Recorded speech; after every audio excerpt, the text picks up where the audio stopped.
Hey, what's up you guys? It's your girl Sierra and welcome back to my channel. So for today's video, I'm going to be talking to you guys about some of the complications that I had faced since having VSG surgery. This is probably, aside from like the whole loose skin topic, this is the second #1 asked question. So I definitely want to address some things, and especially some things that I've personally experienced since being a year post VSG. If you guys are new to my channel, I had VSG surgery April 1st, 2019. So it's been a little over a year now, and my highest weight was 265 pounds and I'm currently 155. I've been fluctuating between like 150, 155 for the past 3-4 months now. So this is pretty much where I figure like my body is just staying at, and honestly I'm super comfortable with it. And throughout this past year, it's definitely been a hell of a ride. So I want to talk to you guys about some of the things that I've experienced, as well as like my current like health situation that I've been enduring.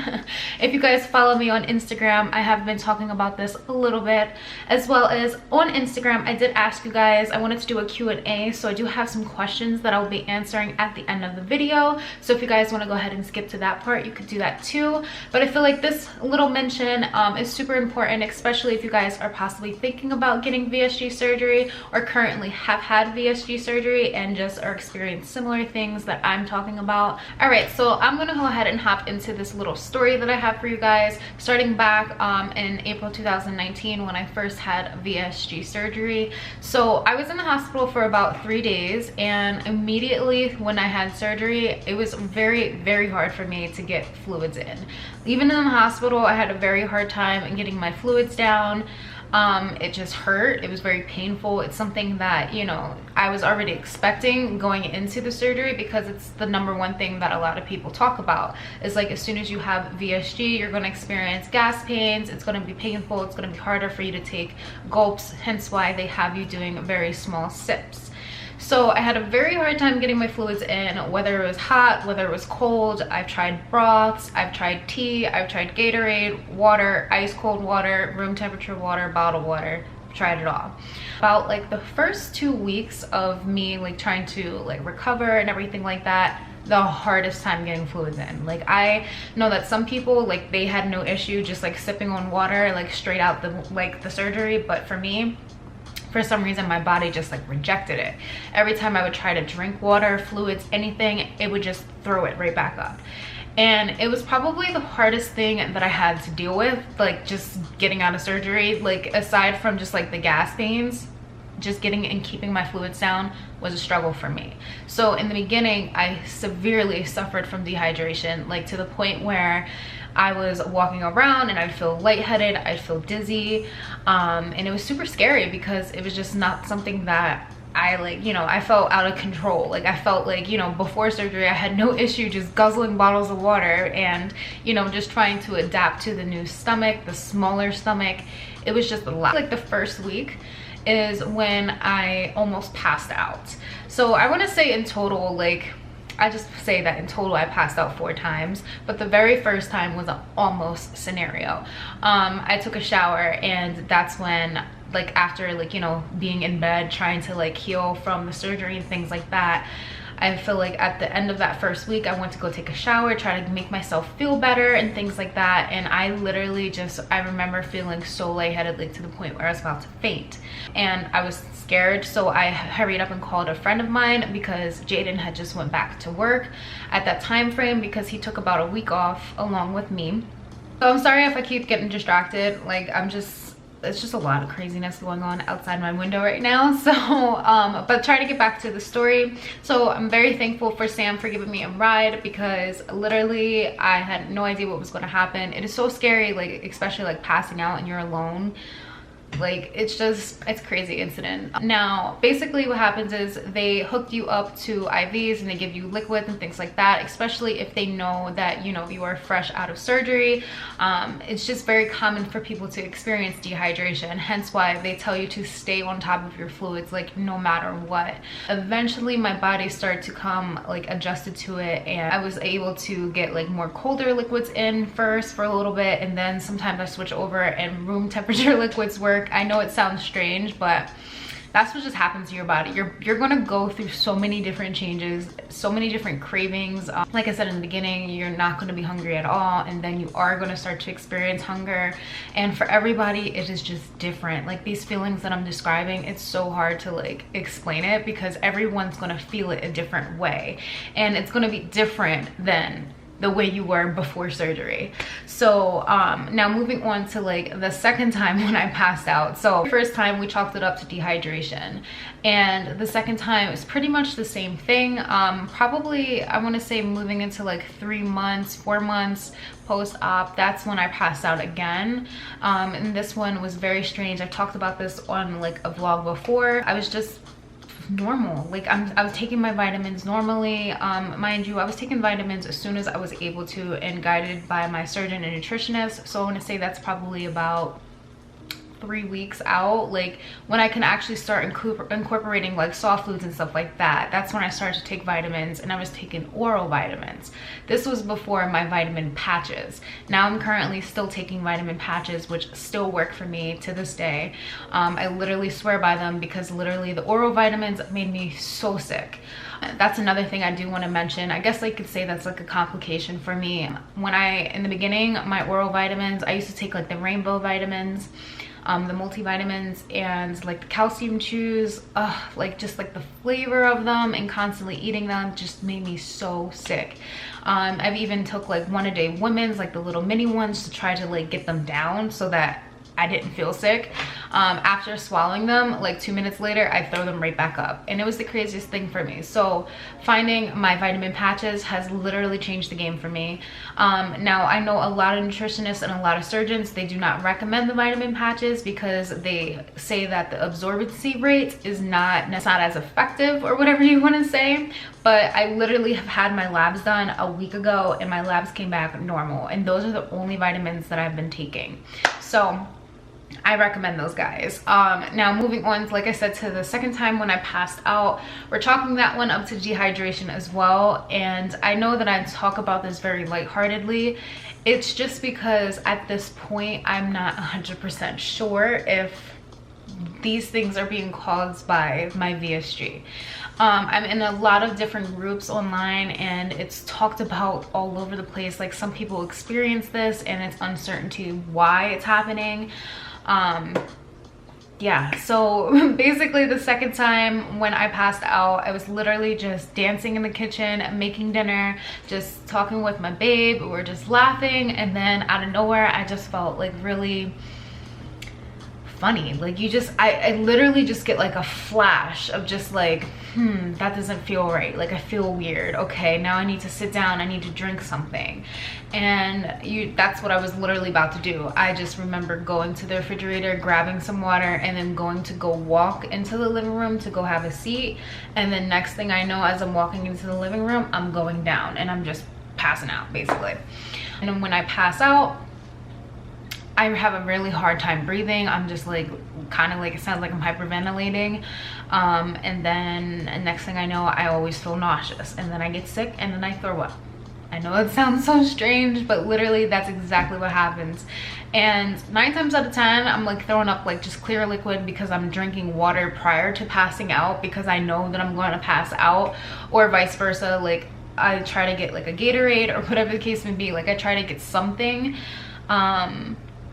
There's another instance when it's happened and like I just get like so hot, like my entire body gets like overheated. I literally have to take all my clothes off, and like I feel like pins and needles in my face, and I feel like I'm gonna pass out again. And I literally have no freaking clue as to what it is, what's causing it. I tried to pinpoint it down to like, what are the activities that I'm doing before it? What are the activities that I'm doing after it? Like, but the second time when I went to the hospital, I went to just one that was literally across the street from my house. I had passed out, and I told them that, and they did an EKG on me. They monitored my heart, they did my blood work and everything like that, and literally they told me that my blood work came back normal, and they just chalked it up to dehydration. So like when you go to the emergency room and they're telling you that they're chalking it up to dehydration, like that's when I'm starting to get concerned, because I'm just like, we're not having proven facts here. Like we're not proven, like if my levels are fine, How is it dehydration? I don't know. Third time this happened. Now this story is like a freaking Lifetime movie, you guys. I promise you it's like a freaking Lifetime movie. Gotta stay hydrated, right? So literally the third time was probably one of the most weirdest like experiences. Prior to me passing out, I had just eaten. Like, it was such a crazy day. This end of 2019, beginning of 2020 has been such a chaotic year. Had so many unfortunate deaths in my family and like close ones around me, and just unfortunate series of events. And before Pop had passed, may he rest in peace, we had went to visit him in the hospital because he had hit his head and he had to have surgery.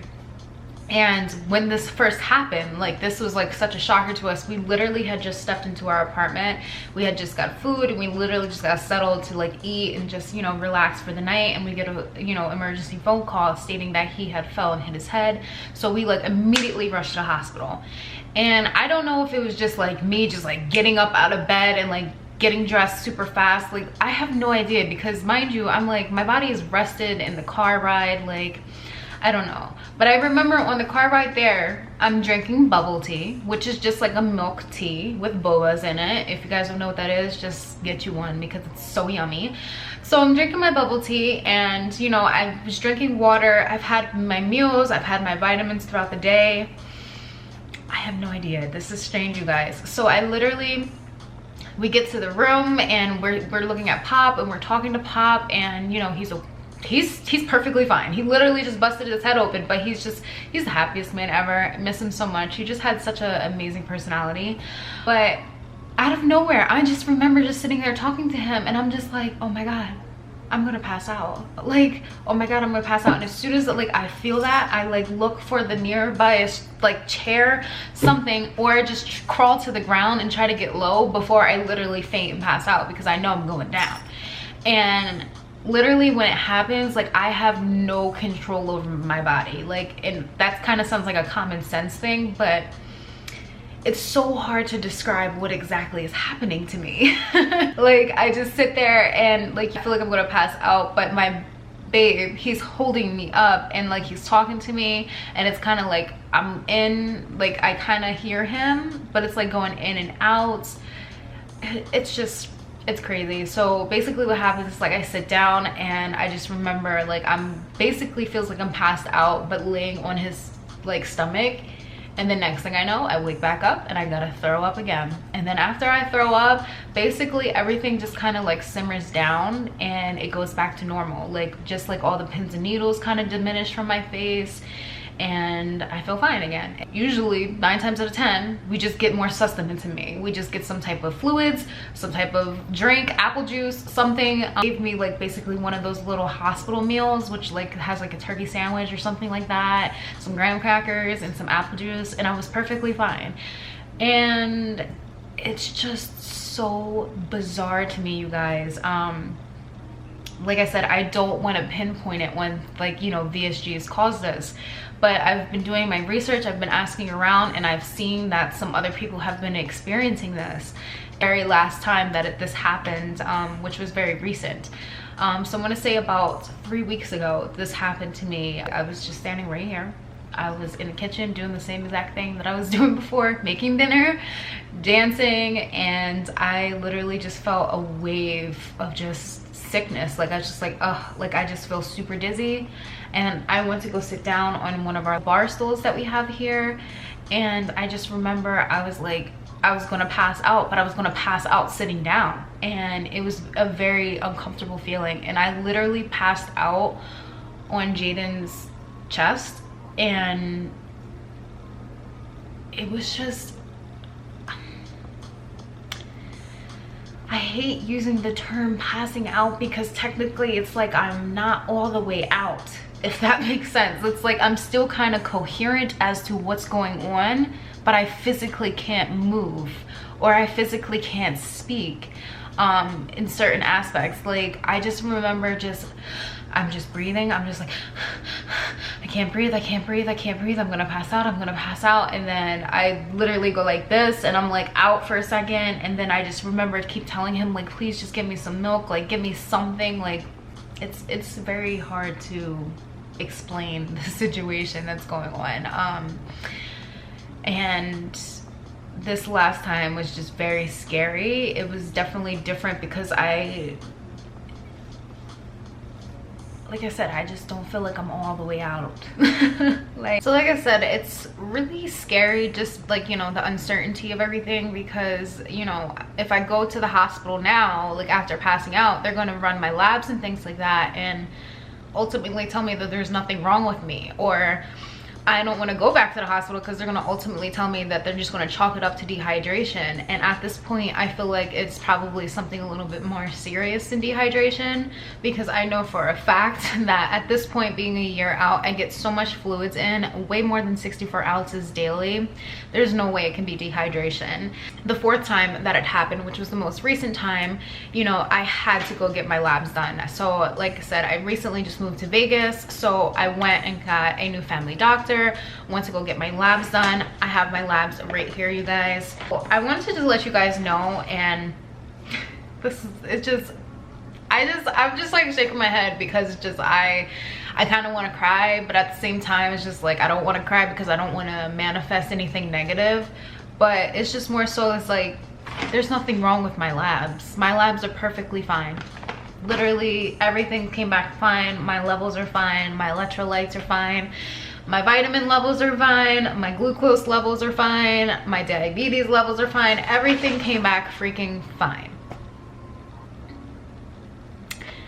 And I talked about on my Instagram that something else that they told me, that along with these, you know, getting blood work done, I had to go make an appointment to see a neurologist. And you know, I don't want to just put this out here because I don't want you guys self-diagnosing me, even though I know that you guys do it out of love and just out of respect for me.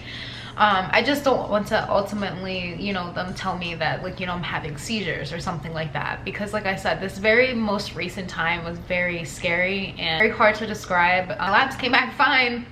So if you guys were wondering if the vitamins patches are working, yes, my patches still work. So I know that because I've been using them for so many months now, over a year, and I love them, and I've always felt great on them. And it's been so long since I passed out. Like literally it's been months since, from moving to Jersey to here, like that whole transition, I was perfectly fine. So I have no idea what's going on. I do want to go ahead and just transition over into some of the questions. Now, with these complications that I've been having, so basically just like passing out, occasionally suffering from dehydration, especially in the very beginning, my advice to you guys is just try to stay hydrated as possible. Definitely incorporate things that have a lot of electrolytes in it, like Nunn Supplements. I definitely will link that down below. Those different things are things that were recommended to me by my nutritionist, and they just really helped me to stay hydrated. Now I always have this water bottle with me. I fill this up 3, 4, 5 times a day, just minimum 3, because it's only like 22 ounces per bottle. So I definitely want to get my 64 ounces plus a day. So I fill this up, and sometimes I put like stevia drops in it because they just give it a little bit of flavor, because I cannot tolerate just plain water. That's another thing. A lot of people suffer from just like not being able to tolerate plain water. I recommend Gatorade Zero, Powerade Zero. If you guys don't like that artificial sweetener taste like I do, I definitely recommend like stevia sweeteners, because they don't really taste like artificial sweeteners to me. They taste really yummy, so you guys can get that from like Walmart, Amazon. I do have a couple of questions here. So for this first question, it says, how has VSG affected my social life? So if you want me to be real with you guys, I really haven't, like, I don't really have much of a social life. I have like my select few friends, and now that I'm in Vegas, it's like, it's a whole new life, you know? I kind of just FaceTime my friends now because they don't live out here. And like meeting new people, it's, you know, I don't really have a hard time meeting new people. In terms of like going out to eat, like if you guys are asking questions like in regards to that, I would say it's definitely different. Like I remember before I left, I went out and had like a couple dinners with like my close family, with my stepmom and my baby sister. and we went to like Buffalo Wild Wings. And you have surgery, you kind of have to take things with a grain of salt. Don't take everything so personally that people say to you, that people joke about. And I had to learn that along the way with VSG. People may joke about your healthier decisions that you make.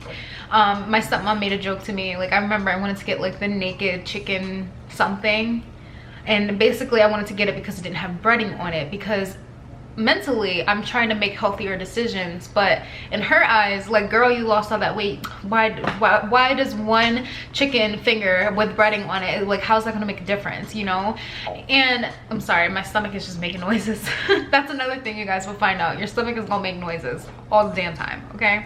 Something like that. It's just like, you know, you learn to just like laugh it off, joke about it, and you just be like, you know what, but this is honestly, it just sits right better with me. Like, the breading on chicken strips doesn't sit right like a naked chicken strip would sit right with my sleeve now, you know? And that's something that you may have to explain to people, you may not have to, like if you don't feel like it, but hey, you know, it opens up the door for conversation, and hey, you may be even convincing that person to make healthier options too in the long run. You really don't know. But you know, I've learned to just like take things with a grain of salt, not take things so personally.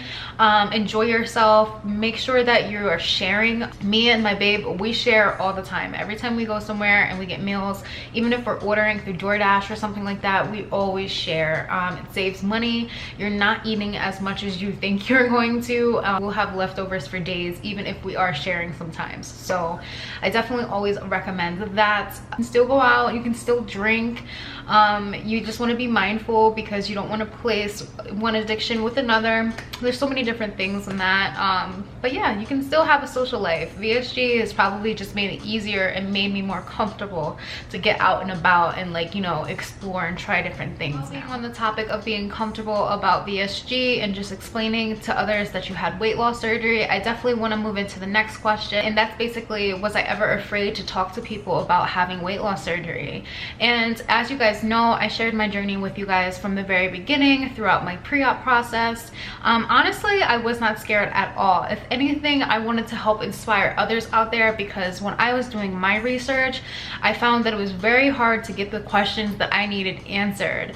It was just, you know, also very hard to find someone that I could relate to, someone that was young, someone that, you know, didn't just kind of like ultimately just choose it because it was just a decision. I really wanted to make this decision to take control of my life and help to impact others and influence others to do the same exact thing, and to not necessarily just make this decision just like as the end all be all. Because as you guys can tell, if you guys have had surgery or if you're doing research and if you guys have watched my videos, this is not the end all be all. There's so much more work that goes with it, which is mental and spiritual, as well as physical. You know, it does definitely play a part in, like, you know, you having your surgery, you're gonna lose the weight, but definitely have to do a lot of mental work as well. So moving on to the next question, that is, what kind of energy do you need going into surgery? So if you guys are planning on getting VSG, watching this video and thinking about it, or have already had it, you guys may have known it takes a lot of mental, like, going in there. You want to make sure that this is the #1 decision for you. You want to know your why, and make sure that your why is strong. Just make sure that it is strong, because let me tell you, this is you. This is a you battle. This is not a battle with anyone else. And I feel like it's something that you really just need to open up your eyes about and understand that you're about to go under a huge change. You know, having this surgery, it's something that's a tool for you that you can utilize and, you know, take great advantage of, but you also have to change with that. You have to change your mindset, your eating habits, the way you talk to yourself, the way you cope with certain things, like your anger, your fear, your pain, all of those things. And I feel like I just can't stress that enough. So I definitely want to make sure that the people that are getting surgery, thinking about it, going into it, keep a positive energy. Make sure you know that your why is strong enough and that you can get through anything. I was super pumped and stoked for my surgery, you guys. Like, I just wanted to get it done and over with. So I hope you guys keep that same energy, and just, you guys are gonna get through it, definitely. And you guys are gonna have an amazing, speedy recovery as well. All right, so moving on to the next question, and how did I feel when I first woke up from surgery?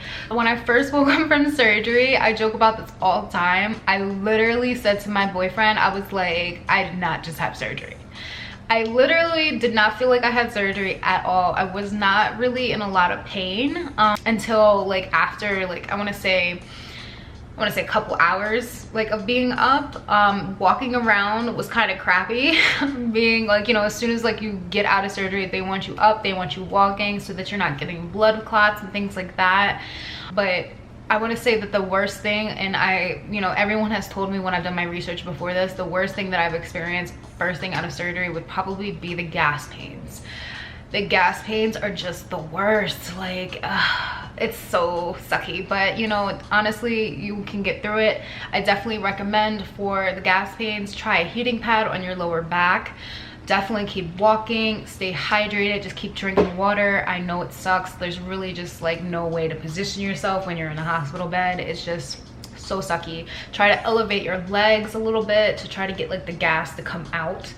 Honestly, I would say definitely try to get like some type of laxative or something like that to make you go poop. I know that sounds disgusting, but as soon as I went number 2, your girl was golden, okay? I could literally just toot away, and I literally felt so much better. I didn't have any gas pains. Literally, they would get trapped right here, you guys. It sucked. So literally, I know it sounds gross, but get you a laxative. It's the game changer. Kind of touching back on like the first 2 weeks, how I felt. Like I said, in the first week it was kind of sucky for me because I just could not get my fluids down. If anything, if you're just laying in bed resting, just try to keep a water bottle literally just sitting on your chest, something that's just there so that you're constantly reminded to stay hydrated. I know they talk about it and they say like stay hydrated, but it's just like mentally you're staying hydrated like you used to stay hydrated. You need to stay hydrated like your life depends on it. Like, keep your water right here. Like, don't let it out your sight. Don't put it down on the table. Because I knew myself and I never would gravitate towards picking it up. Because you know why? It freaking sucked. It hurt to drink my fluids. So why would you want to gravitate towards something that was so painful and sucky to do, right? So I had to force myself, and by doing that, I just kept it right here so I could constantly stay hydrated. The last 2 questions, did I have any joint pain before surgery, back, or anything like that? Girl, I was hurting everywhere. I just felt like, besides my ankles, which was like the ultimate reason why I had VSG, I had bone spurs on both of my ankles. Honestly, my knees always hurt. My knees hurt since I was a little kid. Then I haven't had any joint pain. No more bone spurs on my ankle. They are completely gone, which is ultimately the most amazing feeling in the world, because I was going to get surgery on both of my feet to get rid of the bone spurs, to be promised that it may come back.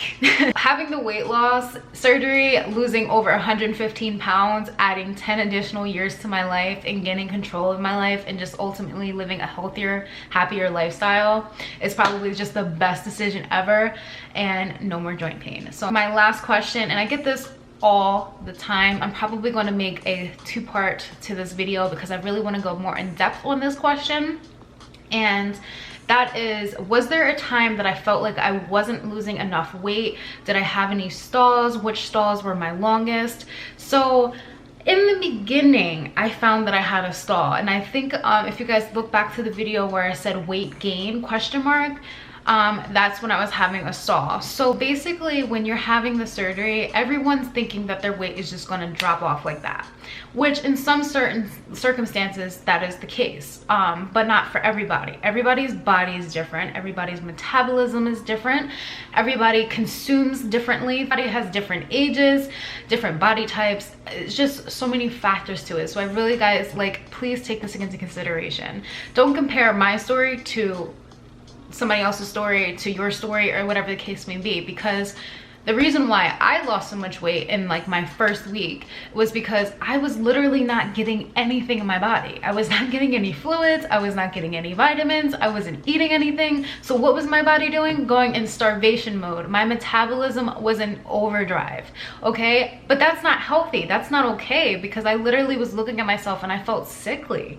And I'm not saying this to scare you guys out there. I'm just trying to explain my circumstance to, you know, maybe what somebody else encountered. I know somebody else that, you know, they just got out of surgery and they can pretty much eat whatever they want, but in very small quantities. And God bless you, because I wish I could have done that straight out of surgery.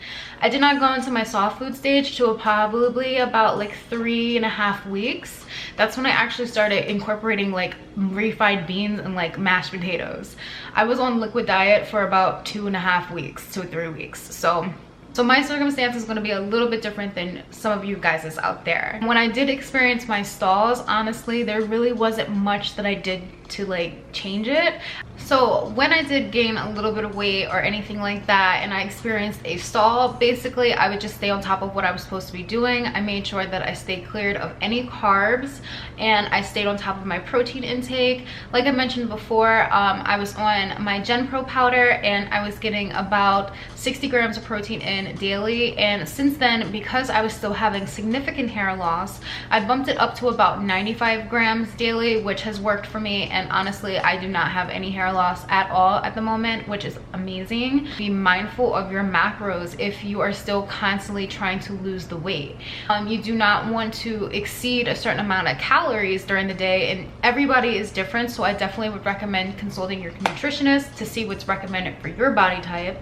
But you want to make sure that you're not exceeding a certain amount of calories, because if you are, that is going to result into weight gain. A lot of people ask me, how do you break a stall? You guys, the number one thing I always recommend is to restart your pre-op diet. Now, everybody's pre-op diet is definitely different, and I always recommend the pre-op diet that I did. It's kind of just like putting your sleeve into reset mode. Basically, you just do 2 shakes a day and then 1 main dinner, which is your main meal, and you have like a protein, you have your vegetables, and then maybe like 1 small starch. But ensure that you're constantly having vegetables throughout the day and maybe 1 serving of fruit. But the 2 shakes are your protein shakes, and you can have them for breakfast and lunch, and you can pretty much, you know, do that however you want to. But I would do my GENEPRO and I make it into a smoothie, because, you know, I feel like I'm getting more of a meal that way. This way you're kind of putting your body into reset mode. You're probably going to cleanse out your system and get out all the other toxins and all the other foods that your body became readjusted to. And then you can start incorporating the other foods that you're eating before, maybe after a week or 2 weeks or however long you want to. I always recommend this to people because I find that this is the best way to literally just like do like a cleanse or just like a reset for yourself. If I wanted to push it and if I wanted to go a little harder and actually lose weight, I just would monitor my macros and make sure that I'm not consuming a certain amount of calories daily. And I always recommend like the Carb Manager app, so that you guys could definitely check that out, so you guys can monitor your macros. Now, other than that, I'm gonna wrap up this video right here because I'm just gonna be chit-chatting forever. I'm definitely gonna talk more about breaking stalls in the next video, so definitely stay tuned for that. Now, other than that, I will see you guys in my next video. I hope you guys loved this one. Make sure you give it a big thumbs up. Make sure you guys hit that subscribe button and that notification bell so you guys are notified every single time I upload. And I will see you guys in the next video. Bye.